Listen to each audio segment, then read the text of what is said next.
Let's talk a little bit about Megalodon. I just barely mentioned this giant prehistoric shark in the first video, since its only appearance amongst those titles was in Shark Hunting the Great White, where the final level of the game does have you hunting a megatooth shark, aka the Megalodon. Like all the other sharks in the game, it was very derpy to say the least. And yet, despite how silly it looks, oddly frightening when you find yourself clipping through it all the time. Megalodon has managed to get rather firmly entrenched in a lot of popular culture now. When people started getting used to seeing footage of great whites, including people swimming around with them without a cage, you need something to bring that sense of awe and dread back. What better way than a massive shark that was about 3 times the size? With novels, a few bad B-movies and the Discovery Channel putting out fake-umentaries, plenty of people have now heard of Megalodon. Games are no different, so here's a little mini feature, Megalodons in Gaming. Back we go to 1998 and the Ocean Hunter once again. What, you didn't really think I just overlooked this, did you? The great sea monster of the game's second level, the Lunar Sea, is Leviathan, revealed to be a megalodon responsible for sinking 11 ships with 364 fatalities. This is a big, if somewhat decrepit looking shark. But once that mouth opens, whoo, that is a lot of teeth, and they even reach out towards you. With its entourage of mako shark cronies and generally impressive appearance for 1998, it's little wonder that Leviathan would be used for much of the promotional material of the game. Whilst this might not look like too much now, you have to remember that this game appeared in the arcades at the same time as The Legend of Zelda Ocarina of Time, Metal Gear Solid, and Half-Life. It was also 60 frames per second, so this was really impressive stuff, far beyond what any hardware in the home could achieve, despite the Model 3 arcade board already being 2 years old by that point. The Ocean Hunter was released just over a year after Steve Alton's novel, Meg, hit the shelves. The release of this book may well have been what began the thrust of the Megalodon into popular culture. Whilst I can't state this for an absolute fact, it is possible that the Ocean Hunter is the first time a shark specifically identified as Megalodon appeared in a video game.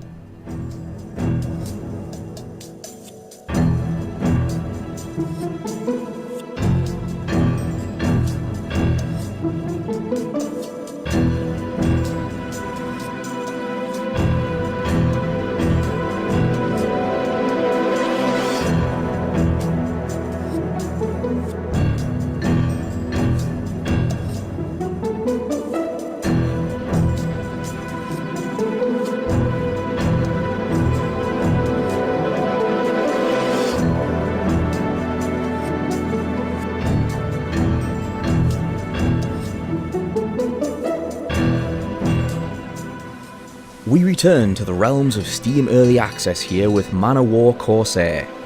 The best way I can describe this game would be like Assassin's Creed Black Flag or Rogue, but set in the Warhammer universe. The game version on show here is 0.2, so it's still really early days and very rough around the edges, but there is potential here for a more strategically minded approach to the template that Black Flag had made so streamlined and engaging. Unlike the Assassin's Creed games, you can expect to be attacked by wildlife at sea, and that includes Megalodon. This is a rather conventional take on the shark, which is basically that of a great white that's been considerably scaled up. At a glance, you might think the same about the Megalodon in depth, but they have actually made an entirely new model which has a bulkier body. The teeth and jaws are larger still, giving us a shark that looks like it was completely built around those giant gnashes.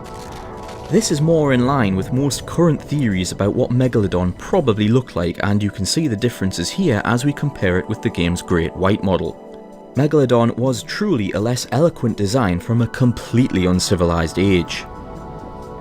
In terms of the game itself, these two models are actually being shown to scale, so as we can see, the Megalodon has been scaled down quite a bit. Our little Meg side quest shall end with Ark: Survival Evolved. This is another early access game, though it is also available on Xbox One. A year after release, updates still seem to pop up regularly and the users remain happy.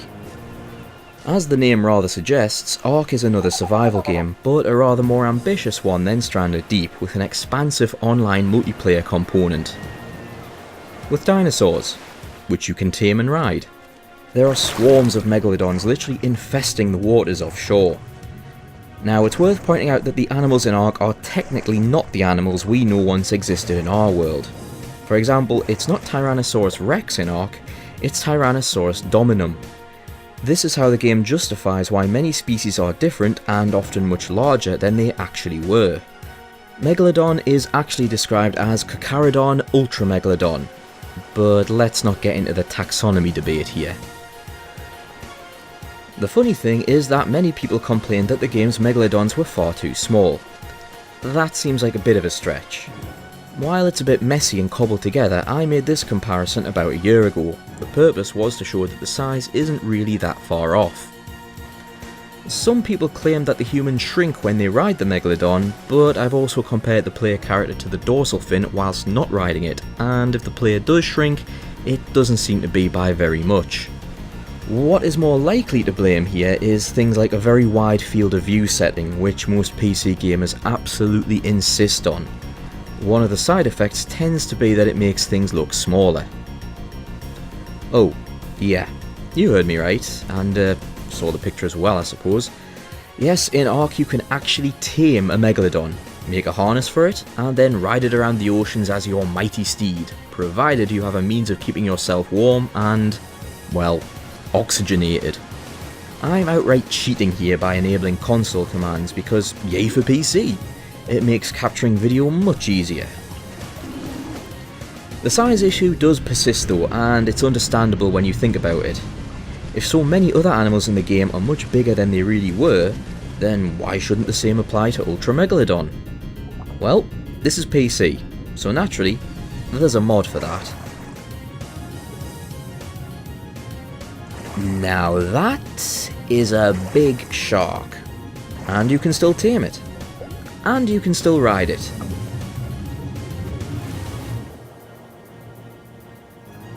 But how can you really top the novelty of riding and controlling a shark that is easily over 100 feet long, a size closer to the initial estimates from the early 1900s?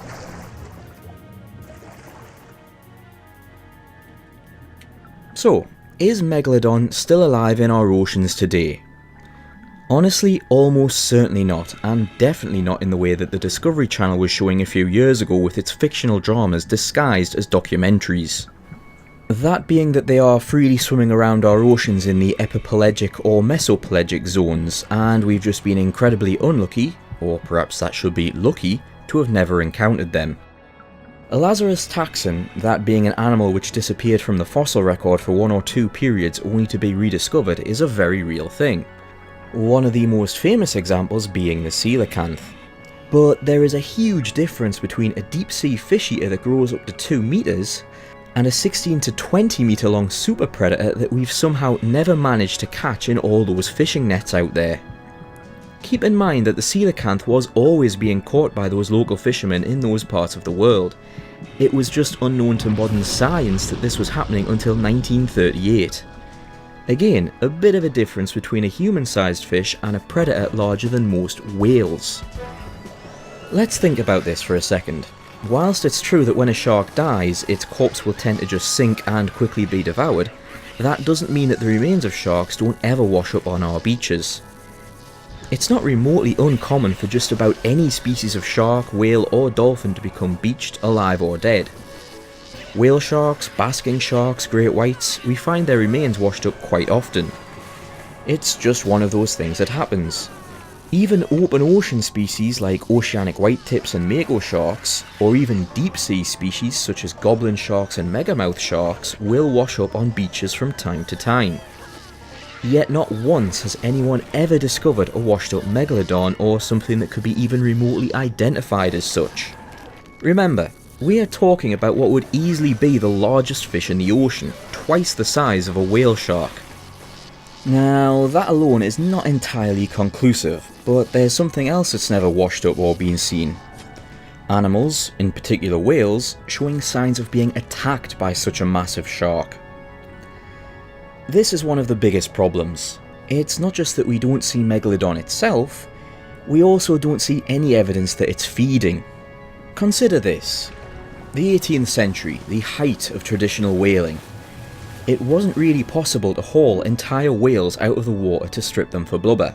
If you've read Moby Dick or done any sort of research in traditional whaling, you might be familiar with the term flensing or cutting in. The dead whale was secured along the side of the ship and sailors would descend on platforms and use flensing knives to cut into the animal. Cuts would be made into the blubber in specific ways before hooks were used to basically peel the blubber away in sheets. This is usually compared to peeling an orange. Basically, the bulk of the animal was processed while it was still in the water, and this process had to be done as quickly as possible because it was an absolute feast for marine predators, especially sharks. It's the ultimate chum and was the ultimate bait for a megalodon. Yet there are no tales of truly monstrous sharks the size of the whales themselves devouring these catches, and my goodness, there were a lot of whaling boats and a lot of whales being killed. As for the deepest depths, well, if a megalodon population was to exist down there, then in order to adapt to the different conditions it would surely have changed beyond any recognition and no longer actually be a megalodon. It would have evolved into something else. Whilst it's absolutely true that most of the ocean remains unexplored, and it might seem obvious that a massive super predator could still be out there, there are some pretty big issues, and it's these which are what make it extremely unlikely. And we certainly don't need any suggestions of massive international conspiracies between multiple governments and scientific bodies on a scale that would be worthy of the Lale Lule Law. Megalodon was an awesome animal, a true marvel of nature. It's incredibly unlikely that any one event led to its extinction, but rather a combination of multiple factors all coming together against it. In the end, Megalodon may have just simply been too specialised to adapt to a changing world.